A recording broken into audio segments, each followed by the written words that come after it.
ಏನಗಿ ಇಷ್ಟೊಂದು ಸಂಬಳ ಸುಮ್ಕ ಕೂತ್ಬಿಟ್ಟಿದ್ಯಾ? ಅಯ್ಯೋ ಮಗಿನ್ ಬರ್ತಾರೆ ಅಲ್ವಾ, ಅದು ನಿಮ್ ಮರ್ವೆಯ ಅದು ನೆನ್ಪಿಲ್ವ ನಿಂಗೆ? ಅದಕ್ಕೆ ಇಷ್ಟೊಂದು ಸಂಬಳ ತಂದಿದಾರ. ಓ ಬಟ್ ಒಂದ 20 ಗಂಟೆ ಬರ್ದವ್ನೆ, ನನ್ ಗಂಡ ಹೋಗಿ 30 ಗಂಟೆ ತಂದಾನೆ. ಅಯ್ಯೋ ಒಂದ್ ಚೂರ್ ತಗೊಬಂದು ಇಟ್ಟು ತಂದಿರ್ತಾನೆ ಗುಡಾರ. ಇಷ್ಟೊಂದು ತಂದಿದ್ರಲ್ಲಿಗೆ ಬರೀ ಸಂಬಳ ಇಷ್ಟೊಂದು. ಅದ್ನೇ ನನ್ ಗಂಡಿಗೆ ಹೇಳಕ್ ಹೋದ್ರೆ ಮೈ ಮೇಲೆ ಬರ್ತಾನೆ. ಹೌದಾ? ಅದಕ್ಕೆ ಬಾಂಚ್ಕೊಂಡಿದ್ದೀನಿ ತೆಗಿ ಅರ್ಥದ ಕಲ್ಲಿ ಸೋಸನ ಅಂತ. ಹಂಗ ಒಂದ್ 5 ಕ್ವಿಂಟಲ್ ಮಟನ್ನೇ ತರ ಕೇಳಾಗಿ ಇಷ್ಟು ಸಂಬಳ ಸೊಪ್ಪಿಗೆ? ನೀನಾ ಸರಿಯಾದಕ್ಕ. ಸಾಂಬಾರ್ ಸೊಪ್ಪು ಹೆಂಗೈತೆ, ಮಟನ್ ಹೆಂಗೈತೆ? ಈ ಕಾಲದಲ್ಲಿ ಮಟನ್ 700-800 ರೂಪಾಯಿ ಕಣವ ಕೆಜಿ. ಮಟನ್ ತರಕೈತದ ಅಷ್ಟೊಂದ? ನೀನಾ ಸೊಪ್ಪು ಕಮ್ಮಿ ಅಗ್ರೈಟು ಅಂತ ಒತ್ಕೊಂಡ್ ಬಂದವ್ರ. ಸಾಂಬಾರ್ ಸೊಪ್ಪು ಹೆಂಗಾರ ಹಾಕ್ಲಿ ತಗ, ಮಟನ್ ಹಾಕಕ್ಕಾಗುತ್ತಾ? ನಾವು ಅವ್ರ ಮನೆಗೆ ಹೋದಾಗ ಅವ್ರಿಗೆ ಹಾಕ್ತಾರ ಅವರು. ಒಂದ್ 3 ಚೂರು 4 ಚೂರು ಹಾಕ್ತಾರೆ.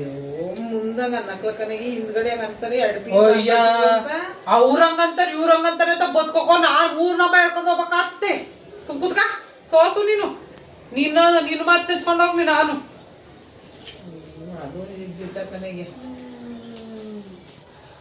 ನಿಮ್ಮಂತರ ಬರ್ಬೇಕು 3 ಜನ ಬುದ್ಧಿ ಹೇಳು ಅಂತ. ಅಲ್ಲ ಹೇಳಿದ್ನಪ್ಪ, ನನ್ಗೆ ತಿಳಿದಂಗೆ ಕೇಳದೆ ಇಷ್ಟೊಂದು ತಂದಿದ್ರಲ್ಲ ಅಂತವ. ಸೊರ್ರೆದಕ್ಕ ಇವ್ರ ಮನೆಗೆ ಹೋದಾಗ ಅದೇ ಚಂದ ಬಡ್ಸೋದು. ನನ್ಗೆ ಹೇಳಕ್ ಬರ್ತಾರೆ ಒಣ ಒಣ ಅನ್ಬಿಡಕ್ಕನಾಗಿ. ಏನು ಇಲ್ಲ ಕಣಮ್ಮ, ನಿಮ್ ಮನೆಗೆ ಹೋದಾಗ ನೀವೇನೋ ಚೆನ್ನಾಗ್ ಬಡಿಸ್ತೀರಾ, ನಾವು ಹಂಗೆ ಬಡ್ಸಕ್ಕಾಯ್ತದ? ಏನ್ ಎಲ್ಲ ದಿನ ಬರ್ತಾರ? ಅಪ್ರೂಪಕ್ ಬರ್ತಾರಪ್ಪ. ಅಪ್ರೂಪಕ್ ಬಂದ್ರು ಚೆನ್ನಾಗಿ ನೋಡ್ ಹಾಕಿ ಕಳಿಸ್ಬೇಕಪ್ಪ. ಅಪ್ರೂಪಕ್ ಬಂದ್ರು ಅಷ್ಟೇ, ದಿನ ಬಂದ್ರು ಅಷ್ಟೇ. ನಾವು ಏನ್ ದಿನ ಓದ್ತೀವ? ನಾವು ಅಪ್ರೂಪಕ್ಕೆ ತಾನು ಹೋಗೋದವ್ರ ಮನೆಗೆಲ್ಲ.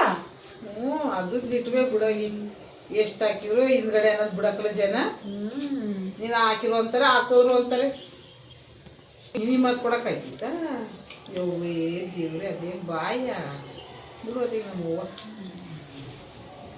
ನಿಮ್ಮಂತವ್ರು ಮತ್ತೆ ಕರ್ಕೊಂಡ್ ಹೋಗ್ಬಿಟ್ರೆ ನಾವು ಬೀದಿ ಬಂದ್ಬಿಡ್ತೀವಿ.